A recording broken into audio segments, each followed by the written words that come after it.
تو اللہ نے اولیاء کرام کی، صلحاء کی، علماء کی ایک بڑی جماعت کو بھیجتا رہا، اور اس میں ایک قاعدہ یوں بنایا کہ ان علماء کی جماعت میں ہر 100 سال میں ایک ایسے عالم کو اللہ تعالیٰ بھیجے گا، ایک ایسے مفتی کو اللہ بھیجے گا، ایک ایسی ذات کو بھیجے گا جو اپنے وقت کا مجدد ہوگا، جو اس وقت کے علماء کی رہنمائی کرے گا، اور رہنمائی کر کے اس وقت کے اٹھتے ہوئے فتنوں کا خاتمہ کرے گا اور دین و اسلام کی خدمت کرے گا۔ آج اسی ذات، اسی شخصیت کی بارگاہ میں ہم اور آپ خراج عقیدت پیش کرنے کے لیے جمع ہوئے تھے۔ اللہ کی بارگاہ میں دعا ہے اللہ تعالی ہم تمامی لوگوں کے محبت کو، عقیدت کو، خدمت کو قبول فرمائے۔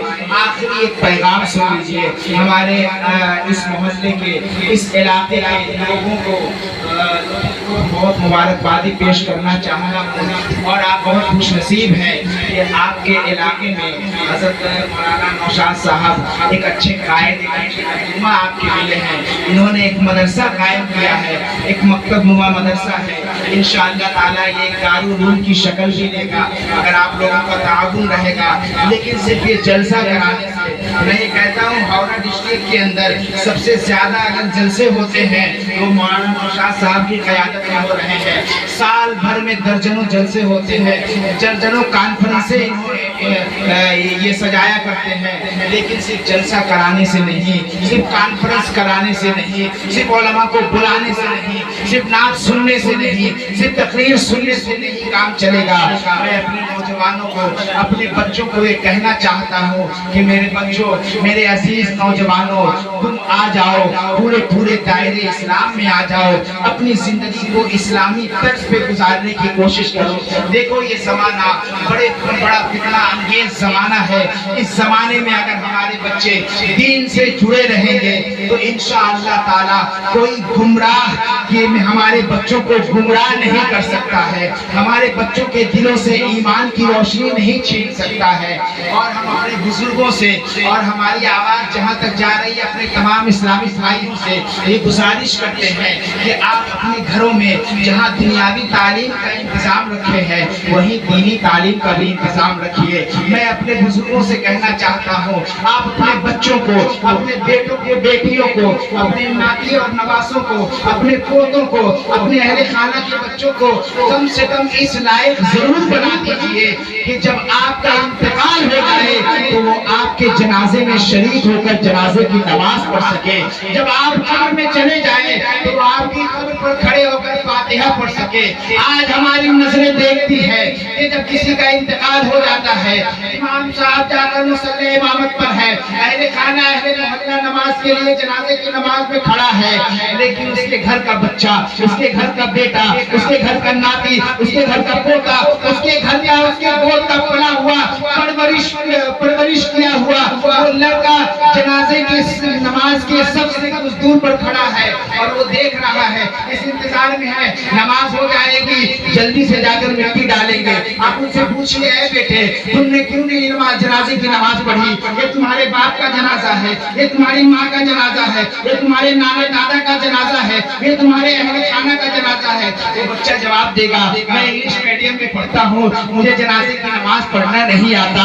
اللہ اکبر، کم سے کم اپنے بچوں کو اس لائق ضرور بنا دینا ہے کہ جب انتقال ہو جائے تو وہ جنازہ پڑھ سکے، جب قبر میں چلے جائے تو قبر پر جا کر فاتحہ پڑھ سکے۔ آپ مدرسے کے علماء اور طلباء کی محتاج نہ رہیں کہ طلباء آئیں گے، علماء آئیں گے تبھی فاتحہ ہوگا، تبھی سارے ثواب ہوگا، بلکہ آپ کا گھر کا بچہ ایک ورق ہی صحیح اگر تلاوت کر کے آپ کے نام پر ہی سارے ثواب کرتے، یقین جانیے اللہ کی رحمت جوش مارے گی کہ باپ کا نام پر بیٹا ہی سارے ثواب کر رہا ہے، گھر والوں کا نام پر بچہ ہی سارے ثواب کر رہا ہے۔ اس ایک پڑھے ہوئے قرآن کی برکت سے یقیناً آپ کی مغفرت ہو جائے گی، آپ قبر سے لے کر حشر تک کامیاب کامیاب ہو جائیں گے. اپنے گھروں میں دینی تعلیم کا ماحول پیدا کیجیے. جب دینی تعلیم ہوگا تو ہمارا ایمان بھی محفوظ ہوگا, ہمارا خاندان بھی محفوظ ہوگا, ہمارا معاشرہ بہتر بنے گا. ایک بات سن لیجئے, جب کوئی بچہ ہوش سنبھالے تو آج ہمارا اور آپ کا یہ طریقہ ہے کہ فوراً اسے چھوٹے چھوٹے انگلش میڈیم میں چھوٹی کلاس میں جا کر داخلہ کرا دیتے ہیں. آج ایک کلاس نکلا ہے نا, کڈزی نکلا ہے, جو بچوں کو صرف کھیلنا سکھاتے ہیں, کھلونے والا اسکول ہے.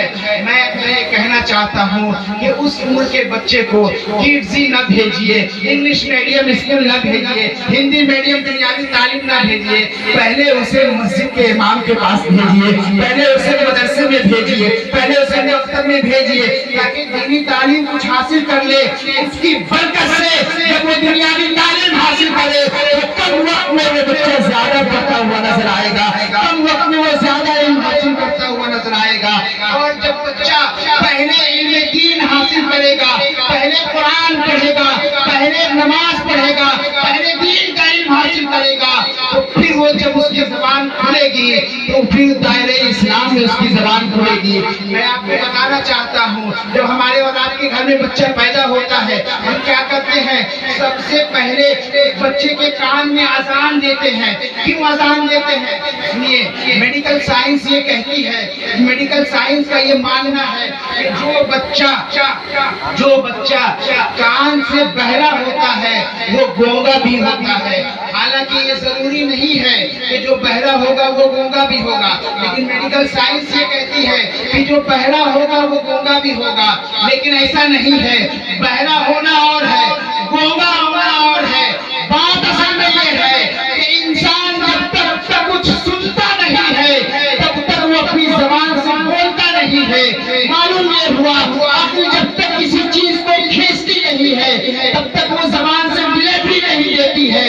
اسی لیے آج ہمارے اور آپ کے گھر میں جب بچہ پیدا ہوتا ہے تو ہم اس کی کان میں اذان دیتے ہیں کہ ہمارے بچے کے کان میں اگر کوئی آواز سب سے پہلے جائے تو وہ اللہ اس کے رسول کی آواز جائے. جب یہ بچہ اپنی زبان سے ڈلیوری کرے گا, جب یہ اپنی زبان سے کچھ بولے گا تو وہ اللہ اس کے رسول کا نام لیتا ہوا نظر آئے گا. اسی لیے کہنا چاہتا ہوں کہ آپ دینی تعلیم کو سب سے پہلے فوقیت دیجیے. دینی تعلیم کا ماحول پہلے ہمارے گھر میں بن جائے, پھر انشاءاللہ تعالی دنیاوی تعلیم جب ہم حاصل کریں گے تو ہم لوگ میں زیادہ تعلیم حاصل کرتے ہوئے ہم دنیا میں کامیاب نظر آئیں گے, آخرت میں بھی کامیاب نظر آئیں گے. اس پیغام کے ساتھ میں اپنے گفتگو کو یہی ختم کرتا ہوں. حضرات بہت سارے آ گئے ہیں, بار بار سگنل مل رہا ہے کہ حضرت اب اپنی گفتگو کو سمیٹ لیجئے. وآخر دعواہم ان الحمدللہ رب العالمین وما علینا الا البلاغ. السلام علیکم. کلمہ طیبہ پڑھ لیجئے, لا الہ